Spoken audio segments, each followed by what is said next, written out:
Muy bien, chicos, retomamos a la clase.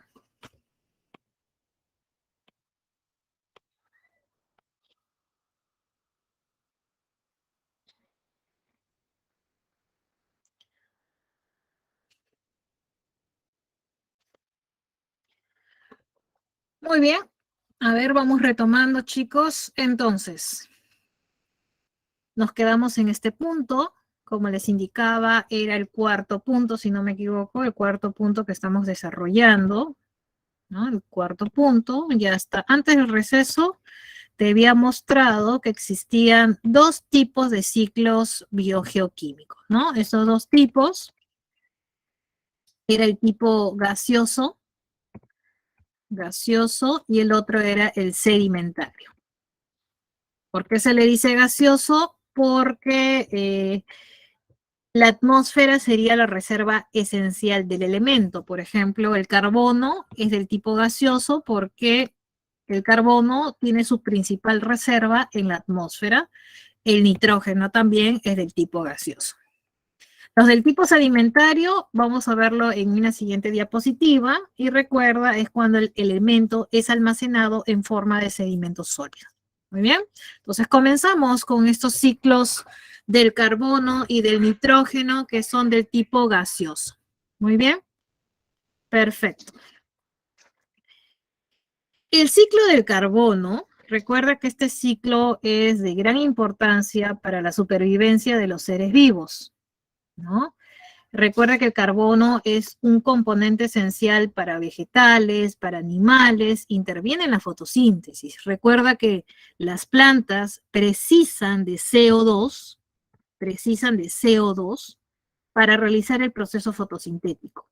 Recuerda que el CO2, ¿no? Esta molécula gaseosa es fijada, es una molécula inorgánica, la cual es fijada y transformada luego en una molécula orgánica, como por ejemplo puede ser la glucosa, ¿no? Entre las moléculas orgánicas que son sintetizadas. La glucosa, que es un buen ejemplo de molécula orgánica, es utilizada no solamente por la planta, sino también por los animales. Te acordarás en la semana número 5, cuando la glucosa era degradada, oxidada, ¿te acuerdas? En sus formas más simples, el resultado de esta degradación era la liberación de energía. Entonces, no solamente se libera energía, sino también por producto de esta respiración celular, se liberaba nuevamente CO2. Se libera CO2 a la atmósfera. Y claro, la planta otra vez fijaba este CO2 para transformarla en una forma orgánica como es la glucosa. Muy bien. También en el ciclo de carbono interviene, pues, estos desintegradores o descomponedores que se van a encargar de reciclar este elemento, ya que se van a encargar de degradar a los organismos muertos y los productos de desecho, ¿no? Entonces, he aquí la participación también de estos desintegradores. Perfecto. El ciclo del nitrógeno. A diferencia del ciclo de carbono, donde la planta fijaba directamente el CO2, en el ciclo del nitrógeno, la planta no puede fijar directamente el nitrógeno atmosférico. No puede fijarlo. Lo hacen otros organismos. Mira por acá la secuencia. ¿Quiénes son los que se encargan de fijar este nitrógeno atmosférico? ¿Quiénes van a ser? Bacterias. Bacterias que se pueden encontrar en la raíz de la planta o que simplemente se encuentran en el suelo. Estas van a ser bacterias fijadoras de nitrógeno atmosférico. ¿Bien? Y como bacterias fijadoras, estas bacterias captan el nitrógeno atmosférico y la van transformando, por ejemplo, acá las fijadoras del suelo, la transforman en amonio y luego la transforman en nitrito y luego en nitrato. Ese nitrato, que es una forma ya más asimilable por la planta capta esta forma asimilable, nitrato, la incorpora en su organismo, de esta manera capta, incorpora el nitrógeno, y luego la planta tú sabes que es fuente de alimento para los animales, ¿no? Y de esta manera los animales captan, también incorporan el nitrógeno al consumir plantas. Muy bien. Recuerda que nuevamente el papel de los descomponedores, cuando las plantas fallecen o los animales fallecen o mueren, los descomponedores tienen un papel importante en el reciclaje de este elemento, ¿no? Bacterias u hongos son desintegradores o descomponedores.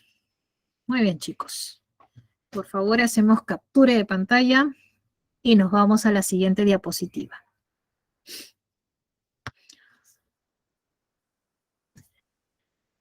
Muy bien. En la siguiente diapositiva vamos a hablar ahora de los ciclos de tipo sedimentario. Ejemplos de ciclo sedimentario tenemos al ciclo del fósforo y al ciclo del azufre. Recuerda que se le dice tipo sedimentario porque el elemento es almacenado en forma de sedimento sólido. Por ejemplo, el fósforo es por lo general el nutriente limitante de organismos que viven en ambientes acuáticos. O sea, gran parte del fósforo que llega al océano deja de estar al alcance de los organismos terrestres durante mucho tiempo, ¿no? Y existen dos formas o mecanismos por la cual nuevamente el fósforo llegaría al ambiente terrestre. Primero, a través de las aves marinas, y segundo, por la explotación minera. O sea, como te decía, el fósforo es limitante del ambiente acuático. Quien presenta fósforo son los organismos acuáticos. Y los organismos acuáticos, como los peces o el plancton, ¿no? Los peces, por ejemplo, son alimento de las aves marinas. Entonces, cuando se alimentan de los pececitos, las aves incorporan el fósforo a su organismo y luego cuando liberan o eliminan sus desechos a través de sus excreciones, estas excreciones forman pues lo que nosotros conocemos como el guano de las islas. Y es el guano de las islas, el famoso guano de las islas, que es utilizado como fertilizante de campos de cultivo.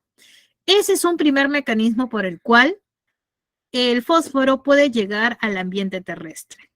El segundo mecanismo es a través de la actividad del hombre cuando se explota, ¿no? Yacimientos minerales de fósforo gracias a la minería, ¿no? Y luego esto se utiliza como fertilizante en los campos de cultivo. ¿Listo? Muy bien. En cuanto al ciclo del azufre, recuerda que el azufre puede parte, pues, por ejemplo, en forma de óxidos a través de erupciones volcánicas. En los gases de las erupciones volcánicas se encuentran estos óxidos de azufre o de las emanaciones de la industria, pero sabrás que por química, cuando estos óxidos interactúan con el agua, se pueden transformar en ácidos. Entonces, estos ácidos, ¿no? Cae como lluvia, una lluvia ácida que tiene un pH bajo y es tan ácida que puede corroer inclusive la pintura de los vehículos. Y si puede corroer la pintura de los vehículos, imagínate lo que puede ser con la salud de los animales o de las plantas, ¿no? Entonces, obviamente, y esto lo vamos a ver en la siguiente clase, ¿no? Entonces, de esta manera, al caer al suelo, se forman sulfatos, ¿no? Los sulfatos, y luego, gracias a los microorganismos presentes en el suelo, se puede dar el reciclaje, pues, de este elemento. Muy bien. Perfecto, chicos. Captura de pantalla y pasamos a la siguiente diapositiva para revisar el siguiente punto. Muy bien. ¿Listo? Entonces, este corresponde ahora al quinto punto. Vamos a desarrollar a continuación el quinto punto. Muy bien, ese es el quinto punto, que corresponde a las relaciones intraespecíficas, ¿no? Las relaciones intraespecíficas, como te indiqué hace un rato, se establecen entre individuos de la misma especie, ¿no? Entonces, puede ser entre los ejemplos de relaciones intraespecíficas, tenemos a la territorialidad, que es la tendencia de ocupar y defender cierto territorio, como por ejemplo los felinos cuando marcan su territorio, o como lo ves, por ejemplo, en casa con tu mascota, ¿no? Cuando este micciona sobre ciertos lugares, ¿no? Imagínate por acá, mira, con este esquema ya te das una idea. Este perrito está marcando, ¿no? La casa de su otro compañero y dice, ahora es mi casa. De esta manera, ¿no? Estos animalitos tienen esa tendencia a ocupar y defender cierto territorio a través de la territorialidad.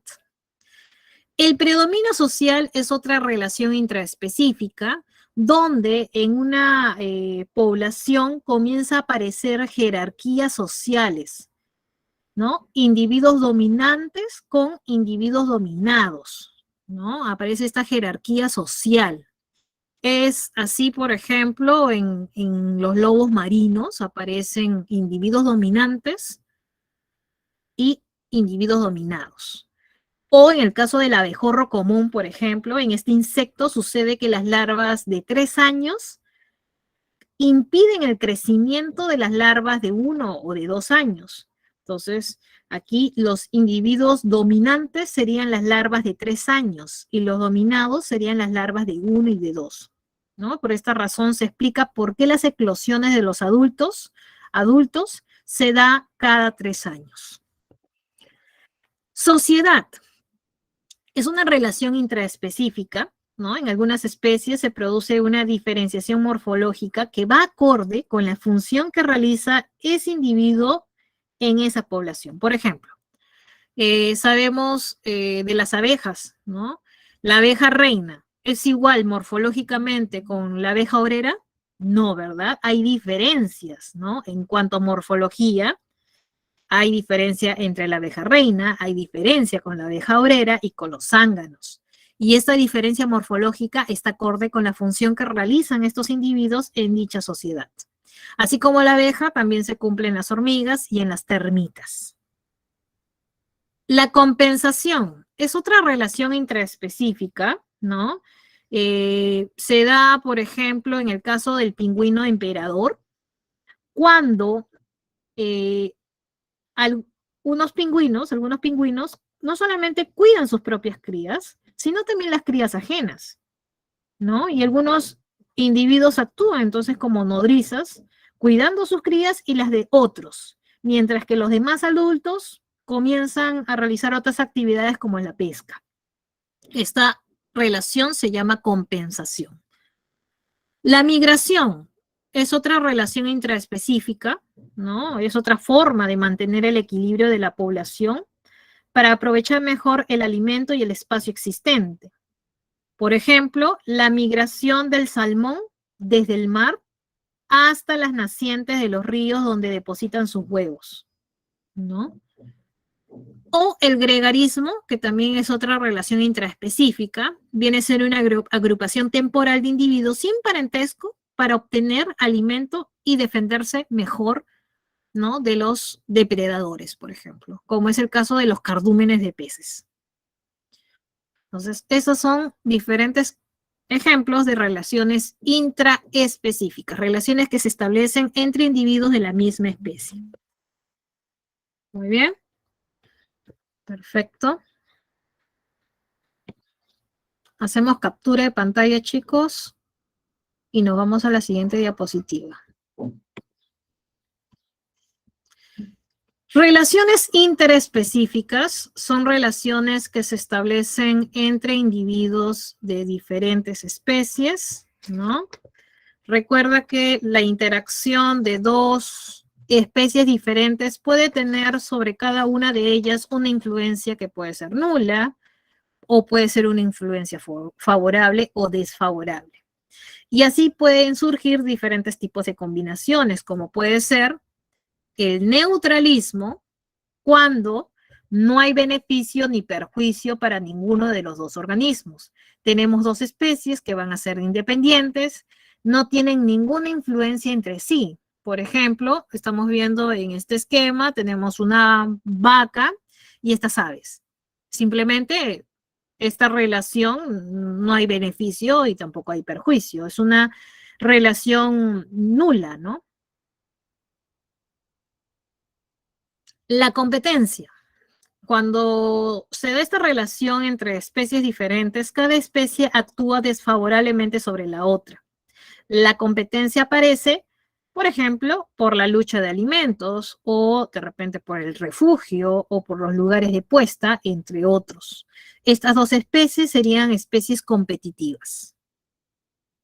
El mutualismo es otra relación interespecífica, donde en este caso cada especie necesita de la otra para sobrevivir, para crecer, para reproducirse. Necesita la presencia de la otra, es indispensable su unión. Las dos especies estarían viviendo en simbiosis, por lo tanto. Por ejemplo, el líquen, que resulta de la asociación de un alga verde con un hongo. A ver, el alga verde, como presenta clorofila, realiza fotosíntesis y por ende proporciona nutrientes. Por otro lado, el hongo aporta humedad. Entonces, se necesitan los dos para subsistir, para poder desarrollarse, reproducirse. En cambio, la cooperación, si bien se asocian, ¿no?, dos especies diferentes y esta asociación les reporta ventaja, pero si un día deciden separarse, no hay problema, se pueden separar y no compromete la existencia de cada uno de ellos. Quiere decir que esta asociación no le es indispensable, pudiendo vivir ambas por separado, pero si se junta, les reporta alguna ventaja. Muy bien. Por ejemplo, la nidificación colectiva de varias especies de aves sería un buen ejemplo de cooperación, que les permite defenderse más eficazmente de sus depredadores.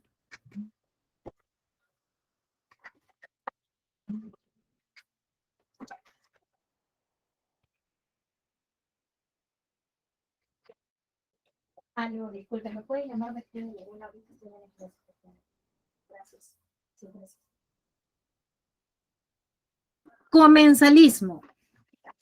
El comensalismo es otra relación interespecífica donde tenemos una asociación entre una especie comensal que va a resultar beneficiada y otra que es hospedante que no saca ninguna ventaja. Los organismos comensales ejercen unos sobre otros coacciones de tolerancia recíproca. A ver, para entender mejor. Tenemos un caso, el transporte epibiótico de un organismo pequeño por otro más grande, como es la rémora, que es transportada por el tiburón, que es un ejemplo de comensalismo. Aquí la especie comensal sería pues la rémora, que resultaría beneficiada, y la otra que no se perjudica, pero que tampoco se beneficia, sería el tiburón. Muy bien. En el caso del amensalismo, tenemos que la especie llamada amensal resulta inhibida en su crecimiento o reproducción, mientras que la otra, que es la inhibidora, no resulta alterada. A ver, para entender mejor, tenemos el ovino. El ovino, cuando busca su alimento, lo que hace es escarbar la tierra. Escarba, escarba, y lo que hace que al escarbar deja en exhibición o expuestas a las lombrices de tierra. Expuestas para que las aves se las puedan comer. La pregunta es, ¿quién se perjudica, el ovino o la lombriz? La lombriz, ¿verdad? Porque queda expuesta. Esa es la especie amensal, la que está perjudicada. En cambio, la que está provocando, que es el ovino, es la especie inhibidora. Muy bien.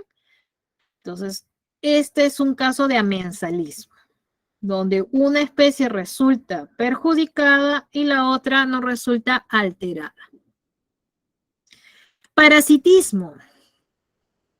Lo hemos visto en la clase anterior, ¿no? Tú sabes que el parásito, generalmente más pequeño, inhibe el crecimiento o la reproducción de su hospedero y a veces le puede provocar la muerte.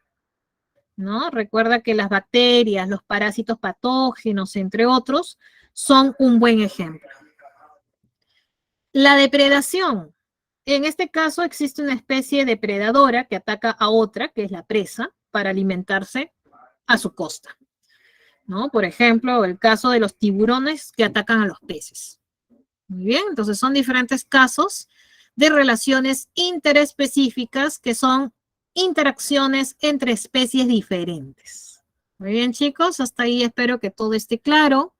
Si hubiese alguna consulta, por favor, indicármelo a través del chat. Muy bien, captura de pantalla, chicos.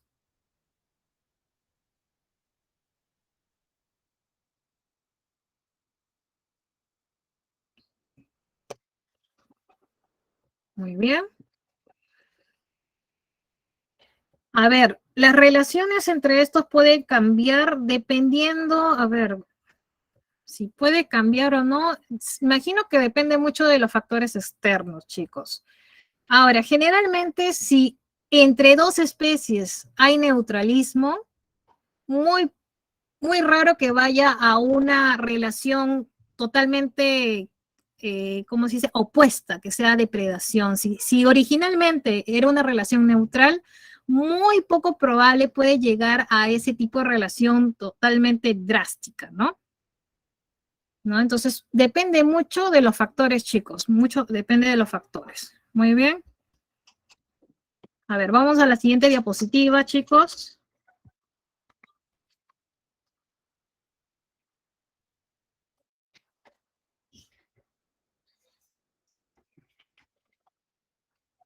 Vamos a desarrollar ahora el último punto que corresponde al punto número 7, hábitat y nicho ecológico. Muy bien. El hábitat corresponde al lugar físico donde se encuentra y se desarrolla determinada especie. Por ejemplo, ¿no? El paiche es un pez que vive en las aguas negras y amazónicas, ¿no? Negras, cálidas, perdón, de las lagunas amazónicas, ¿no? Ese sería el hábitat del paiche. En el caso de la diapositiva te muestra, por ejemplo, a la jirafa y a la cebra, donde su lugar físico es la sabana africana, que viene a ser su hábitat, este lugar físico de un ecosistema donde viven estos individuos de determinada especie. Muy bien.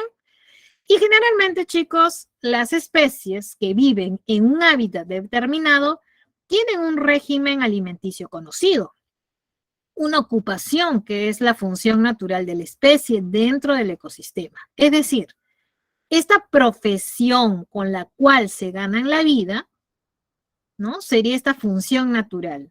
Y si tú combinas esta función con el hábitat, estarías refiriéndote al nicho ecológico. Muy bien. Por ejemplo, tenemos acá este cangrejo. Este cangrejo te cuenta, ¿no? ¿Cuál es su nicho ecológico, no? Vive acá en la playa.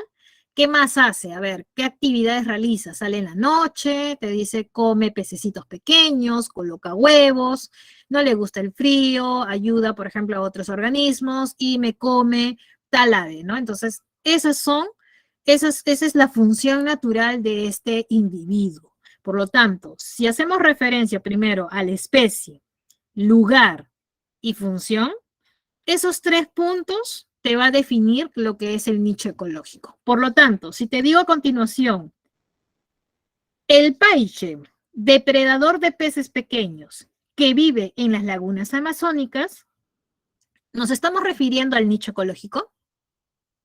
¿Sí o no? Pues sí, ¿verdad? Exactamente. ¿Por qué?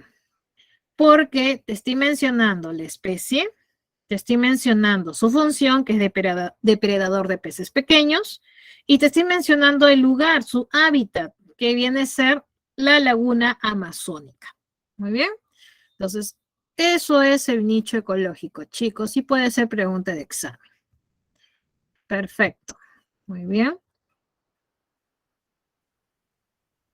Captura de pantalla y nos vamos ya a las últimas diapositivas. Entonces, hasta aquí hemos desarrollado todo lo concerniente a la unidad básica de la ecología. Esto es el ecosistema, ¿no? Son 7 puntos que hemos desarrollado. Perfecto, chicos. Bien, entonces, para ir terminando, vamos a desarrollar a continuación el concepto de sucesión ecológica. Profesora, ¿y qué es la sucesión? Recuerda que la sucesión consiste en el proceso de cambio que sufre un ecosistema en el tiempo, como consecuencia a su vez de los cambios que se producen tanto en las condiciones del entorno como en las poblaciones que lo integran. El proceso de sucesión puede durar hasta centenares de años dependiendo del ecosistema inicial y de las condiciones en las que se desarrolle. Muy bien. Ahora, existen diferentes tipos de sucesión, porque recuerda, una sucesión, o mejor dicho, un ecosistema está sujeto a cambios. Como te lo dije al inicio de la clase, un ecosistema es producto de un proceso evolutivo, o sea, está sujeto a cambios. Y existen 3 tipos de sucesiones. Tenemos una sucesión llamada sucesión evolutiva, una sucesión primaria y una sucesión secundaria. Una sucesión evolutiva es cuando se inicia, cuando seres vivos que emergen del agua comienzan a invadir la tierra. Por ejemplo, el caso de los líquenes que comienzan a invadir las áreas rocosas de las orillas del mar es un buen ejemplo de sucesión evolutiva. Por otro lado, una sucesión primaria es cuando ocurre, cuando se inicia en un área totalmente despoblada, donde no hay vida, donde no hay fauna ni flora, y que a partir de ese terreno sin poblar, poco a poco comienzan a aparecer plantas pioneras, hierbas, arbustos, y luego comience a madurar ese ecosistema, ¿no? O, por ejemplo, por algún acontecimiento natural, arrasó con toda forma de vida y quedó totalmente despoblada, ¿no? Entonces, esa es una sucesión primaria. Siempre parte de una región o un área totalmente despoblada. ¿Ok? Y finalmente, una sucesión secundaria ocurre cuando se destruye un ecosistema, sea, por ejemplo, no sé, un ejemplo, un incendio forestal, o de repente por la actividad del hombre, que puede ser la tala de los árboles. Entonces van a quedar remanentes, ¿no? Remanentes de vida. Y esas plantas van a comenzar a aparecer, esa planta, esos animales, van a comenzar a poblar la zona, constituyendo una sucesión ecológica secundaria. Como te dije, esto puede ocurrir de forma natural o provocado por el propio ser humano. Muy bien, entonces son 3 tipos de sucesión: evolutiva, primaria y secundaria. Recuerda que la primaria parte de un área totalmente despoblada donde no hay vida, y una secundaria parte de una región donde hay pequeños remanentes de vida todavía y que darán origen, ¿no?, a plantas nuevas, animales nuevos, entre otros. Muy bien. Captura de pantalla, chicos.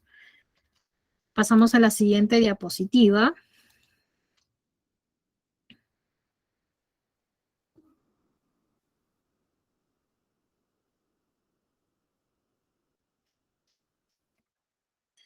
Muy bien. Vamos a hablar a continuación del equilibrio ecológico y de la restauración de ecosistemas. Muy bien, comenzamos. ¿Qué es un equilibrio ecológico? Un equilibrio ecológico se refiere al resultado de la interacción de los diferentes factores del ambiente que hacen que el ecosistema se mantenga con cierto grado de estabilidad dinámica. La relación entre individuos y su medio ambiente determina la existencia de un equilibrio ecológico, indispensable para la vida de todas las especies, animales y plantas. Los sistemas ecológicos tienden a un equilibrio estable, lo que significa que los cambios son corregidos hasta volver a alcanzarse ese punto de equilibrio. Muy bien. Ahora, ¿qué pasaría si este ecosistema se daña, se degrada, se destruye?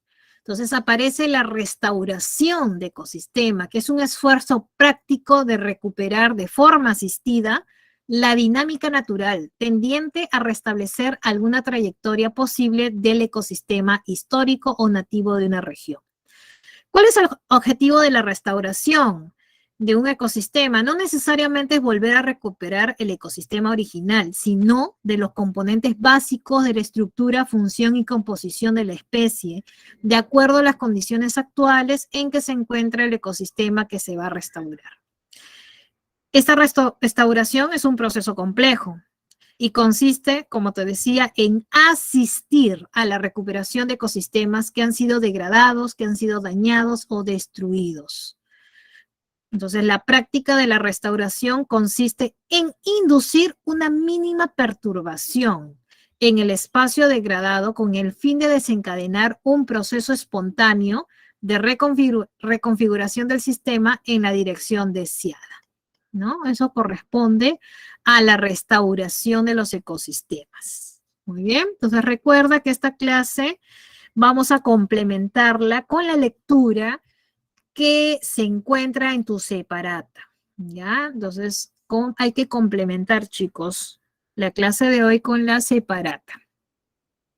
Finalmente, a ver, chicos, hacemos captura de pantalla, nos vamos a la siguiente diapositiva, que corresponde a la higiene ambiental. La higiene ambiental es una actividad científica encargada del estudio, encargada de la prevención, control y mejora de las condiciones medioambientales básicas que rodean a los seres vivos, necesarias para mantener una perfecta salud pública, incluyendo los recursos naturales, el suelo, el agua, el aire, la flora, la fauna, entre otros. De esta manera, la higiene ambiental implica el cuidado de los factores químicos, de los factores biológicos y los factores físicos externos al individuo, factores que van a incidir en la salud y que, siendo bien manejados, deben crear ambientes saludables para prevenir, controlar y tratar las enfermedades con mecanismos como las campañas de desinfección, control de vectores, entre otros.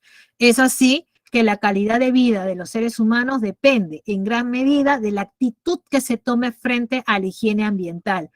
Cuando es la adecuada, debe asegurar la salud tanto de la generación actual como de las generaciones futuras. Es así que en un intento, ¿no?, de llevar a cabo este objetivo, existen tratados, convenios y protocolos internacionales, como es, por ejemplo, la Declaración de Estocolmo del año 1972, el CITES del año 1973. A ver, uno importante también es el Convenio Marco sobre la Diversidad Biológica del año 92, el Protocolo de Kioto del 97, el Protocolo de Cartagena del 2000 y ahora último del año 2015, el Acuerdo de París. Muy bien. Captura de pantalla, chicos. Nos vamos siguiendo a las últimas diapositivas. Finalmente, tenemos los biomas del Perú. Recuerda que un bioma es un conjunto de ecosistemas característicos de una zona biogeográfica que está definido a partir de su vegetación y de las especies animales que predominen. El bioma es la expresión de las condiciones ecológicas del lugar en el plano regional o continental. El clima, el suelo, va a determinar las condiciones ecológicas a las que responderán las comunidades de plantas y animales del bioma en cuestión. Recuerda que los biomas no tienen una frontera claramente definida. Quiere decir que un bioma puede mezclarse en forma gradual con otro. Así tenemos biomas terrestres como son las selvas, los bosques, las praderas, las sabanas, las estepas, las tundras, desiertos, entre otros. Como también tenemos biomas acuáticos, como son los biomas marinos y los dulceacuícolas. Finalmente, chicos, la explosión demográfica, este término, ¿no?, es explicado gracias a Thomas Robert Malthus, clérigo anglicano y erudito británico, que tuvo bastante influencia en la economía política y la demografía. Su principal estudio fue el ensayo sobre el principio de la población, ¿no?, donde te afirmaba que la población tiende a crecer en progresión geométrica, mientras que los alimentos solo aumentan en progresión aritmética, por lo que la población se va a encontrar siempre limitada por los medios de subsistencia, ¿no? Entonces, es lo que te indicaba Thomas Malthus. Muy bien, chicos, perfecto. Entonces, chicos, con esto acabamos la clase y lo que vamos a hacer a continuación es desarrollar la separata de esta semana. ¿Listo? Si es que no hubiese alguna pregunta adicional, vamos a darte unos segundos para que puedas descargar la separata. Si la tienes impresa, sería ideal para comenzar su desarrollo. ¿Listo? Como siempre, chicos, me voy a ubicar en la diapositiva que va en relación a la pregunta para ir recordando lo que hemos revisado en clase. Muy bien, voy a leer el enunciado de las preguntas. Estemos atentos. Si tienes tu separata a la mano, es lo ideal. Muy bien. ¿Listo, chicos? Vamos con la primera pregunta para aprovechar estos últimos minutos que nos quedan de clase.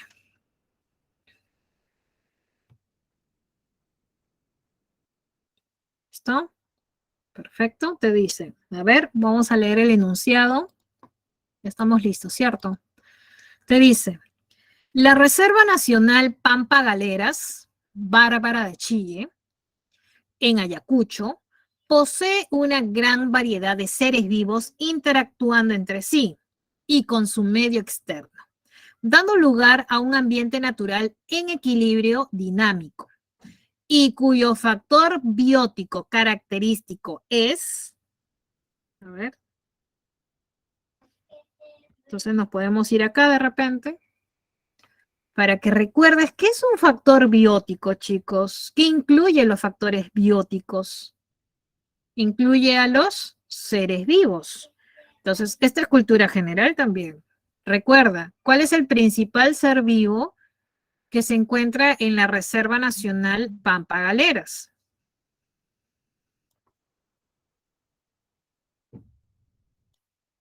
¿Cuál respondes? A ver, te dice, ¿no? El factor biótico característico es, o sea, de Pampa Galeras, ¿será la velocidad del viento? ¿Será una bandada de pelícanos cazando peces marinos en Pampa Galeras? ¿Será la composición química del suelo en la pampa? ¿O será la manada de vicuñas pastando de madrugada? ¿No? Tú sabes que los factores bióticos de un ecosistema hacen referencia a los seres vivos que se encuentran en ese lugar y que estarían interactuando entre sí y con su medio ambiente. Y un factor biótico característico de la Reserva Nacional Pampa Galeras es la vicuña. Por lo tanto, la clave de la 1 está en la D de dado. 1, D de dado. Perfecto, chicos. Segunda pregunta. Ay, me voy a esta diapositiva a ver si recuerdas.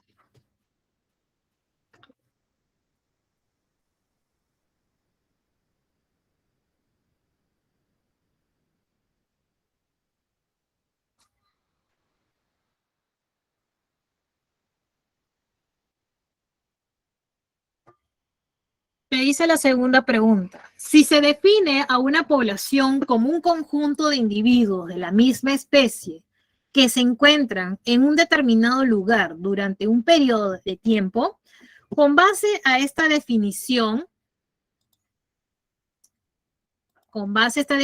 marque la alternativa que ejemplifica una población. A ver, y ya varias están dando la clave, ¿cierto? ¿Qué debe contener la definición de población? Primero la especie, luego el lugar y luego el tiempo, ¿verdad? La 2, la clave estaría en la B de bueno, donde te dice una manada de tapir del Santuario Nacional Tabaconas Nambaye del año 2019. Te menciona la especie, que es el tapir andino. Te menciona el lugar, que es el Santuario Nacional. Y el tiempo determinado es el año 2019. Profesora, ¿por qué no puede ser las demás? Porque en la A te dice los insectos, de manera general. O la bandada de ave, también de manera general, no te dice la especie. Igual también las bacterias, de manera muy general. Entonces, por eso que la clave está en la B de bueno. 2, B de bueno. 3. Pregunta número 3. ¿No? Te dice, y sigo con la misma diapositiva. Un estudio de la población de Rupícula peruvianus, gallito de las rocas, en el Parque Nacional de Cutervo, en Cajamarca, durante los años 2018 y 2019, registró un aumento significativo de su población. O sea, aumentó la población. A ver, chicos, recordando, ¿qué factores promueven el crecimiento o aumento de la población? ¿Cuáles son estos factores? Está acá en la diapositiva, ¿no? Es la natalidad y la inmigración.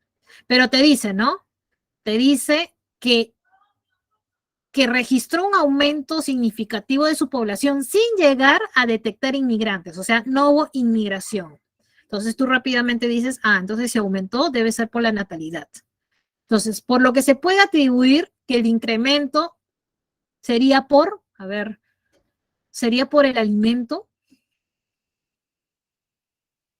sería por las condiciones abióticas favorables durante la temporada reproductiva, sería por la reproducción diferencial en respuesta al incremento de depredadores, sería por el apareamiento entre hembras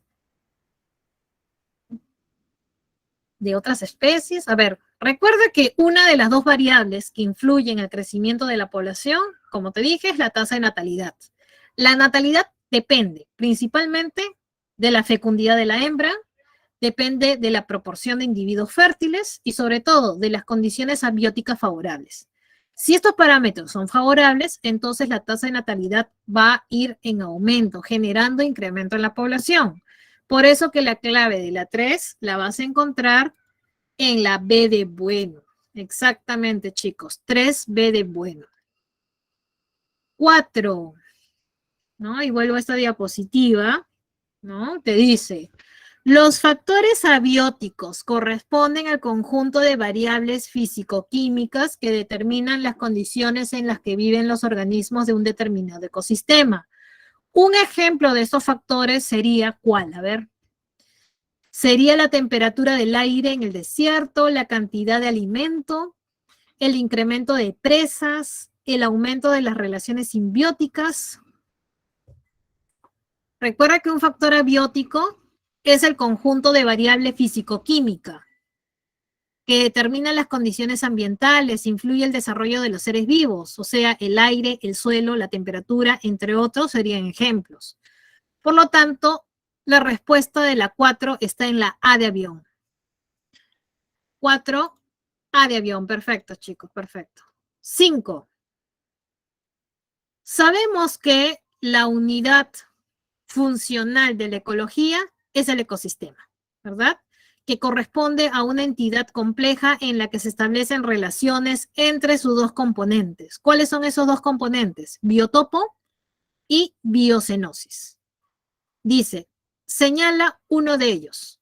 A ver, en las alternativas te dice bioma, biosfera, biocenosis, biomasa. Entonces, ¿cuál es uno de los componentes del ecosistema? Sería la biocenosis. Biocenosis. Por lo tanto, la clave está en la C de casa. 5, C de casa. 6. 6. Nos vamos por acá. Acá está. Te dice, en algunos casos, la convivencia de muchos individuos de una misma especie requiere un alto nivel de organización, al grado de evolucionar hasta generar grupos de individuos de diferencias morfológicas, según la función que estos realicen. Muy bien. Esta situación se presenta en poblaciones de hormigas y es denominada, ¿cuál sería la clave, chicos? Ajá. La C. 6C. Entonces recuerda que las sociedades son relaciones intraespecíficas donde cada individuo de la población realiza una función necesaria para la supervivencia de la población, pudiendo algunas especies llegar a desarrollar castas. ¿Qué son las castas? Que son grupos de individuos con diferencias morfológicas según la función que realicen. Es así que en las sociedades de hormigas se presentan castas de reinas, castas obreras, soldados y machos. 6, C de casa. 7. Te dice por acá, estamos en la misma diapositiva, ¿ya?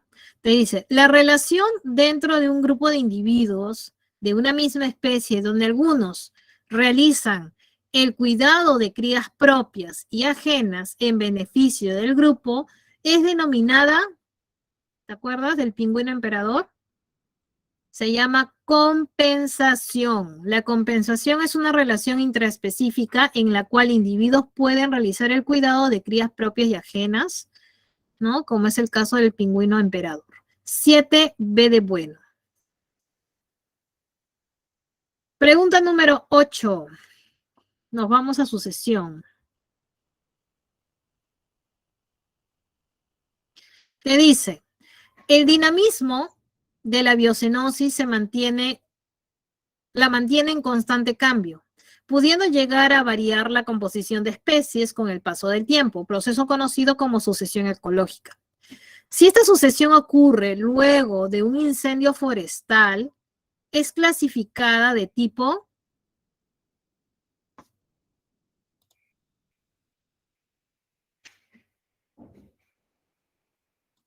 sería de tipo secundaria, ¿cierto? La sucesión ecológica es una serie de cambios que sufren los ecosistemas con el paso del tiempo y puede ser evolutiva, primaria, secundaria.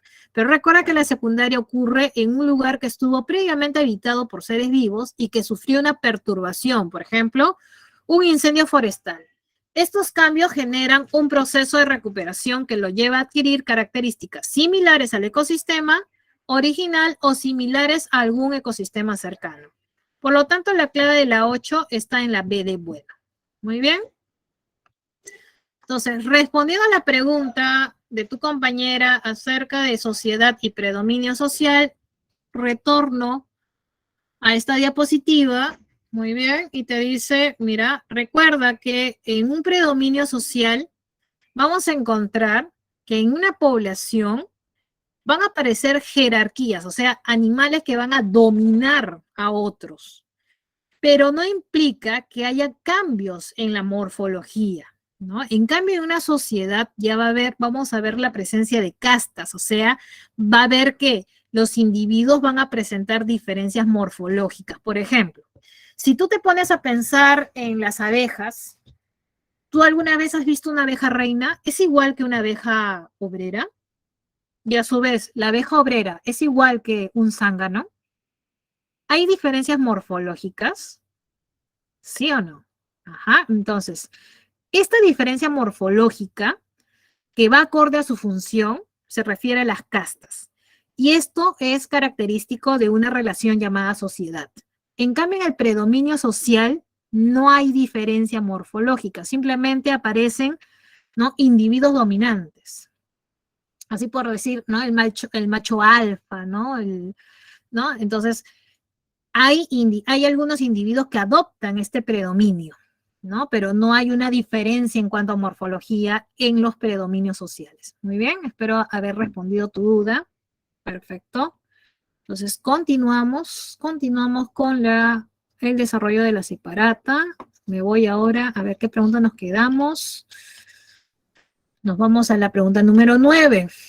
La pregunta número 9, me voy a esta diapositiva, si no me equivoco.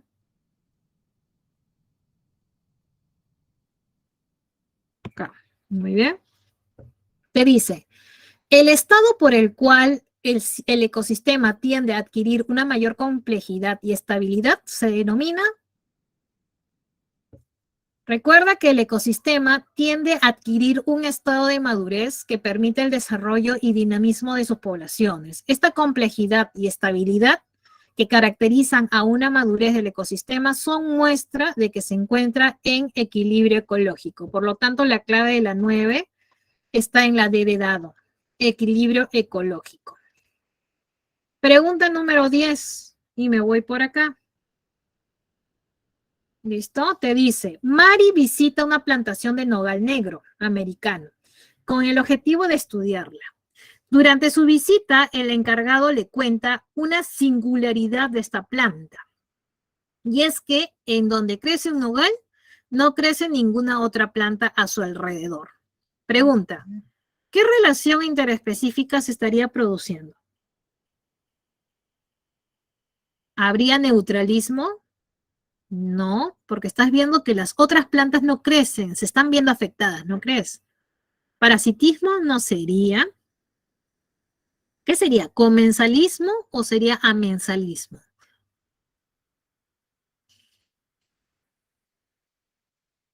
Te cuento que el nogal negro americano va a secretar una toxina llamada juglona que inhibe el crecimiento de otras plantas cercanas, ¿no?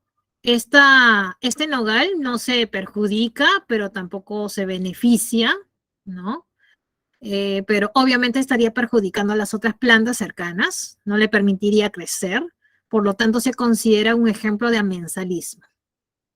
La 10, la clave está en la C de casa. 10, C de casa. Muy bien. Pregunta número 11.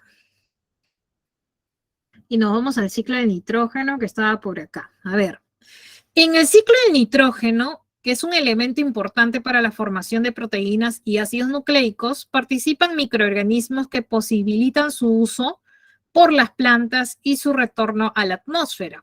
Con respecto a los microorganismos en mención, y acá están, ¿no? Estos microorganismos en mención, con respecto a estos, determine verdadero o falso de los siguientes enunciados. A ver, ¿tú crees que solo estos microorganismos pueden fijar el nitrógeno? Te comento que no. No solamente la fijación se daría por microorganismos, también existe una fijación industrial en la producción del abono. ¿Ya? Entonces, es falso. Ahora, estos microorganismos tienen la capacidad de producir directamente amoníaco. Eso es verdadero, por un proceso llamado amonificación que lo estás viendo acá en la diapositiva. Y te dice acá, estos microorganismos realizan la desnitrificación bajo condiciones, acá está la desnitrificación, bajo condiciones aerobias. ¿Tú crees que acá habría condiciones aerobias o sería anaeróbicas aquí en el suelo? Sería condiciones anaeróbicas, ¿no? Entonces sería falso. El primero falso, segundo verdadero, tercero falso. Falso, verdadero, falso. Y la respuesta de la 11 estaría en la B de bueno. 11, B de bueno. 12.